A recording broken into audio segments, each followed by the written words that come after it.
Bismillahirrahmanirrahim. Assalamualaikum warahmatullahi wabarakatuh. Alhamdulillah, wassalatu wassalamu ala rasulillah wa ala alihi wa sahbihi wa man walah, amma ba'd. Subhanaka la ilma lana illa ma 'allamtana innaka antal alimul hakim wa tub alaina innaka antat tawwabur rahim. Allahumma la sahla illa ma ja'altahu sahla wa anta ya hayyu ya qayyum taj'alul hazna idza syi'ta sahla. Rabbi shrah li sadri wa yassir li amri wahlul 'uqdatam min lisani yafqahu qawli. Rabbi zidni ilman warzuqni fahman wasaddid lisani wahdi qalbi bihaqqi Muhammadin sallallahu alaihi wasallam. Dusturukum ya ahlad darak wa ya ahlal batin wa ya ahlal naubah wa ya ahlal hilli wal aqd.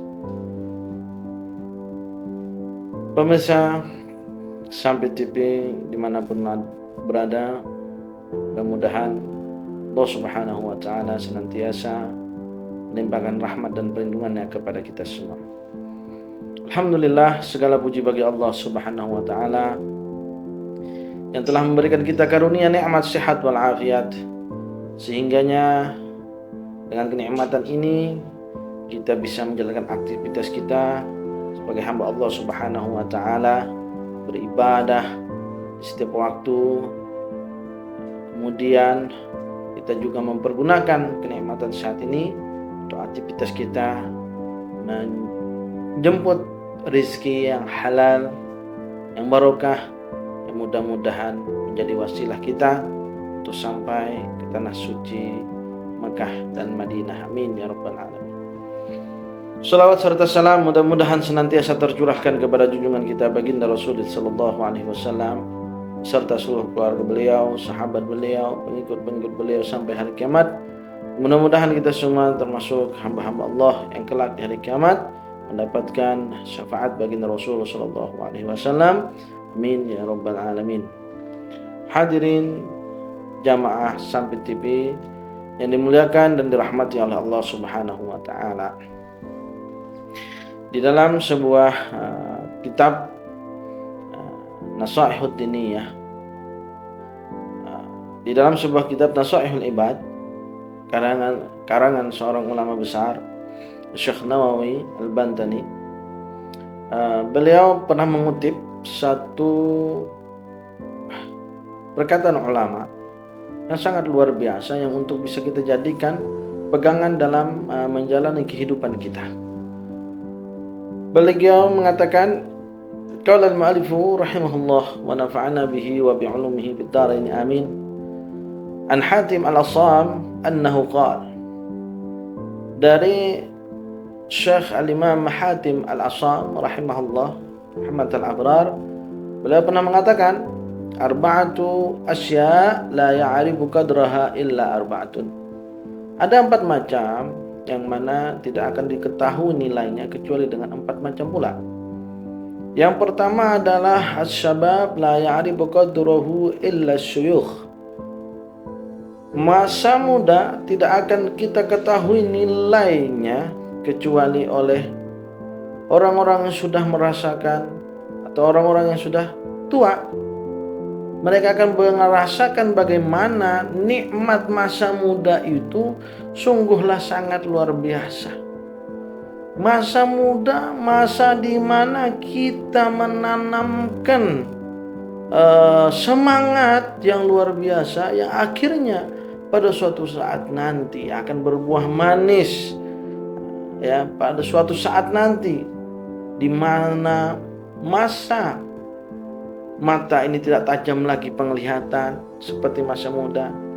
Masa di mana tangan ini tidak mampu untuk mengangkat beban macam waktu kita masa muda. Masa di mana kaki ini tidak mampu untuk berjalan lagi atau berdiri tegak macam kita di usia muda. Maka sungguh luar biasa nikmat yang Allah berikan kepada kita ketika kita berada di usia muda. Kita bisa menorehkan satu titik kehidupan yang akan dibaca oleh keturunan kita sebagai orang pahlawan, sebagai seorang pahlawan, sebagai seorang yang berjasa dalam kehidupan mereka. Oleh karenanya, ma'asyiral hadirin wal hadirat rahimakumullah, perlu kita sadari bahwasanya apalagi terlebih kepada generasi muda muslim muslimah umat Nabi Muhammad SAW, pemuda-pemudi Islam yang akan menjadi penentu arah bangsa ini. Bukankah pernah dikatakan oleh seorang ahli bijak,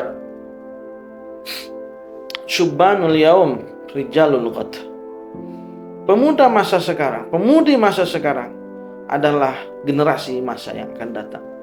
Bagaimana kehancuran suatu bangsa itu akan terlihat dari peran anak muda zaman sekarang. Maka di zaman yang akan datang kita akan bisa memprediksi atau memperkirakan bahwa negara kita pasti akan hancur jikalau moral anak muda kita sekarang sangat jauh dari etika agama, sangat jauh dari tata krama budaya, adat istiadat, adab yang diajarkan dari setiap sendi-sendi kehidupan, dari setiap lapisan masyarakat, dari setiap suku dan bangsa yang ada di Indonesia. Kita yakin semua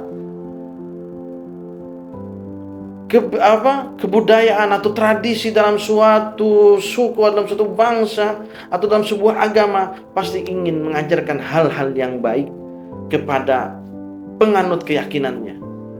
Kepada umat muslimin pasti mereka ingin menanamkan akhlak, adab yang baik kepada penganutnya, kepada mereka meyakini, kepada kita yang meyakini bahwasanya Nabi Muhammad SAW adalah seorang uswatun hasanah, seorang panutan yang patut untuk dicontoh, ditiru, kemudian kita amalkan, kita praktekkan dalam kehidupan kita sehari-hari.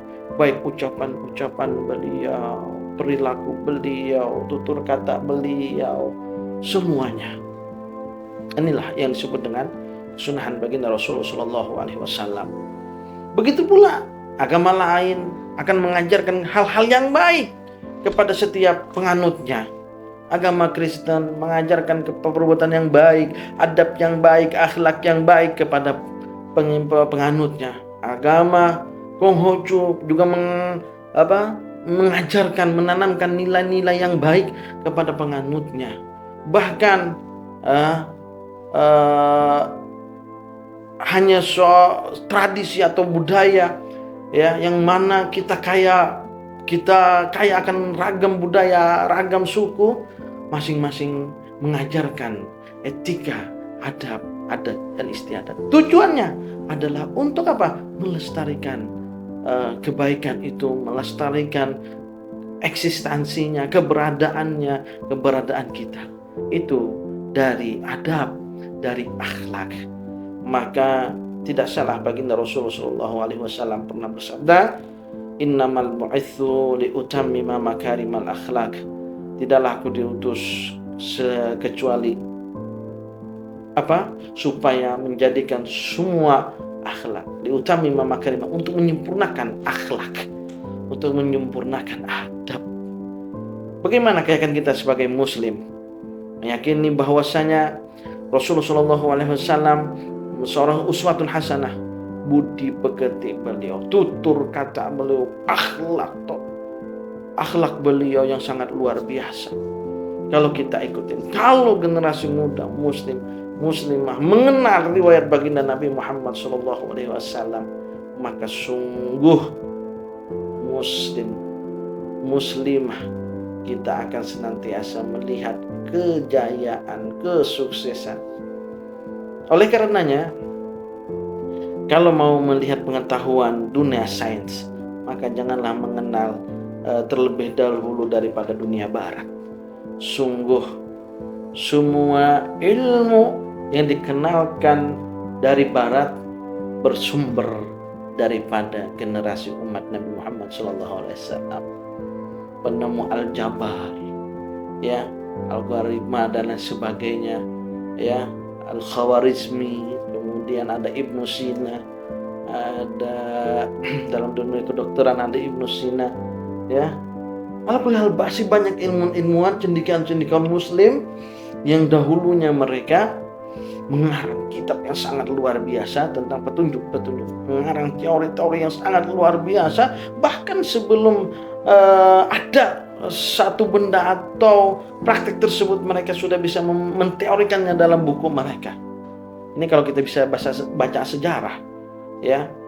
Namun karena sudah diadopsi, diambil teori-teorinya, kemudian muncullah pemikiran-pemikiran bahwasanya ini terlahir dari dunia barat.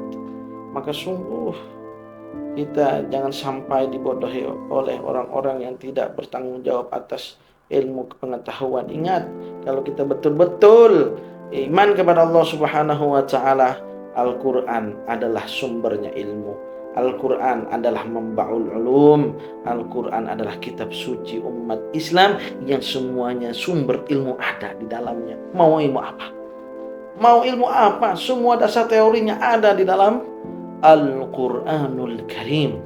Oleh karenanya Al-Quran juga disebut mukjizat Nabi Muhammad SAW sepanjang masa. Oleh karenanya, hadirin wal hadirat yang dimuliakan rahimakumullah, as-syabab, nilai masa muda tidak akan pernah diketahui kecuali oleh mereka orang yang sudah merasakannya, alias mereka yang sudah tua renta, sudah menjadi orang tua. Mereka akan merasakan bagaimana nikmatnya, bagaimana anugerah usia muda, masa muda itu. Di Indonesia contohnya, misalkan kita punya seorang mantan presiden almarhum Profesor B.J. Habibie rahimahullah. Bagaimana lihat masa muda beliau, penuh dengan perjuangan, penuh dengan halang rintang yang sangat luar biasa, sampai akhirnya beliau menjadi seorang pemimpin negeri ini, yang mana beliau viral pada saat itu dengan salah satu hasil karya yang luar biasa. Hasil karya kejeniusan beliau yang sangat luar biasa, membuat pesawat terbang, ya, karya anak bangsa. Subhanallah, ini yang harus dicontoh oleh para generasi muda muslim-muslimah pada saat ini. Wabil khususnya adalah generasi bangsa kita yang tercinta Republik Indonesia ini. Mudah-mudahan semangat di masa muda kita terus, karena untuk keberlangsungan atau eksistensi kita sebagai makhluk hidup. Mudah-mudahan Allah Subhanahu wa taala memberikan kepada kita hidayah, taufik dan kekuatan secara istiqomah. Amin ya rabbal alamin. Kita lanjutkan setelah jeda break.